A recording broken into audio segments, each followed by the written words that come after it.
Welcome to Selling Your Home. I'm your host, Sid Cameron. When it comes to marketing your home for sale, undoubtedly the single most important thing you can have is great photography. And that's because good photos are the basis for all of your home's marketing and advertising, be it your flyers, postcards, or print ads, your internet postings. Heck, even most real estate videos are nothing but slideshows of your home's photos. So if you're thinking about moving and want your home to say sold as quickly as possible, then this three-part series on understanding how to make sure your house gets great real estate photography is probably the three most important videos you can watch before you hire a real estate agent. Now, the biggest difference between photographing a house that's for sale and taking the kind of pictures you may snap in everyday life is that those everyday photos are generally pictures of objects, be it a person or a group or even a thing such as this statue. As a result, most of your consumer-grade cameras, like this one, are designed to take photos of objects. But with real estate photography, what you want to show is the space or environment things set in or are surrounded by, so a potential buyer can get a feel for what it's like to live in your home. And to do that, your real estate agent needs a special kind of camera that can do what's called wide-angle photography, which basically squeezes the photo to give you more of the surroundings. And to get a wide-angle camera, generally, your real estate agent will have had to purchase professional-grade camera equipment with a detachable lens or a specialty camera. But really, how important is this to you? Well, to give you an idea, I took a series of real estate photos using two different cameras. The first is this consumer-grade digital camera like most real estate agents use. It has a typical zoom lens that's basically the same as the digital cameras you would buy today at any consumer electronics store. The second is a professional-grade camera that supports detachable lenses, and on it we're using a wide-angle lens with an upgraded detachable flash. Now, I'm not going to bore you with all the technical details, but if you are into cameras, this is a 10-22mm wide-angle lens. However, the only important thing are the end results. With my two cameras, I took identical photos of this 1920s built home in Webster Groves, Missouri. When you first walk into this home, there's a foyer to greet guests. The room is complete with original hardwood floors, but with my back against the wall, you'd never know it. Because with a regular camera, you can't get anything into this photo besides the front doors and the steps. But with a wide-angle lens, taken from the exact same spot, we can see more than the front door and steps. We see the original hardwood floors, the window that makes the room bright and airy, and even the period piece light fixture that hangs from the ceiling that gives this home so much charm and character. Another picture of the same foyer, only taken this time from the front door, shows us again how a regular camera is designed to take photos of objects, because all we can see is one object, this piece of furniture. But with a wide-angle camera from that exact same spot, our photos again show us the details of the room, the wood flooring, custom lighting, even the original millwork around the doorway that leads us into the kitchen.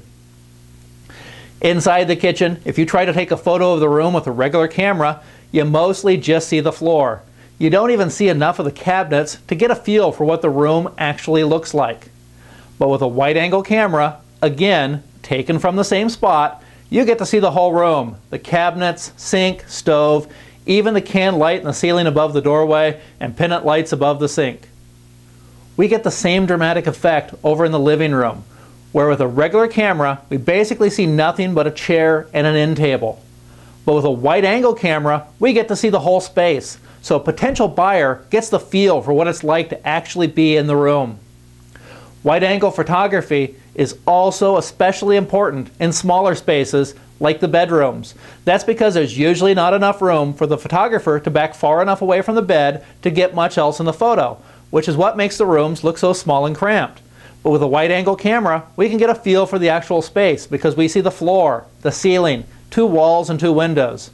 We see the same effect with bathroom photography, where a wide-angle camera gives us a much better idea of what the space is really like. You can even see a difference outside, where a photo taken from the exact same spot in the backyard with a wide-angle lens gives you a much better idea of how much room you actually have to enjoy in this yard. Now, if you're thinking about selling your home, here's a statistic you need to know. In a 2008 National Association of Realtors survey, 32% of home buyers reported that they found the house they ultimately purchased on the internet. That means 1/3 of all buyers are determining which house they go to look at based purely on internet photos. That's why it's important to make sure that if you have a feature like this sunroom, that you have photos that really help show it off on the internet.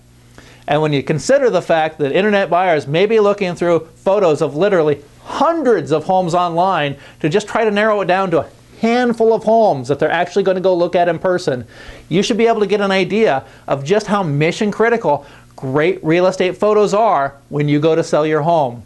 Now, the question I usually get asked right about now is, why don't all real estate agents use professional wide-angle cameras or hire a professional photographer to take photos for them? Well, the answer to that is money. As professional camera equipment is generally sold in pieces, real estate agents who invest in great equipment can easily spend a few $1,000s on their camera. Unfortunately, not all real estate agents are full-time professionals or willing to invest this much money for their clients. And who pays for that when real estate agents cut corners is you, the home seller, because less people looking at your home means longer times on the market and ultimately less money when you do sell, which is why it's important that when you select a real estate agent, you do so carefully.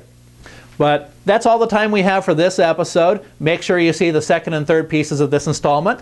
And if you'd like more information about photography, watch more episodes of Selling Your Home, or learn how to contact the St. Louis agent team, please visit our website at www.stlagent.com. If you're thinking about selling your home in St. Louis, or would like help finding an agent anywhere in the United States, contact our listing specialist, Kimberly Cameron, at the numbers on your screen. For Selling Your Home, I'm Sid Cameron, broker agent of the St. Louis agent team of RE/MAX Properties West in St. Louis, Missouri, reminding you that it takes more than luck to sell your home.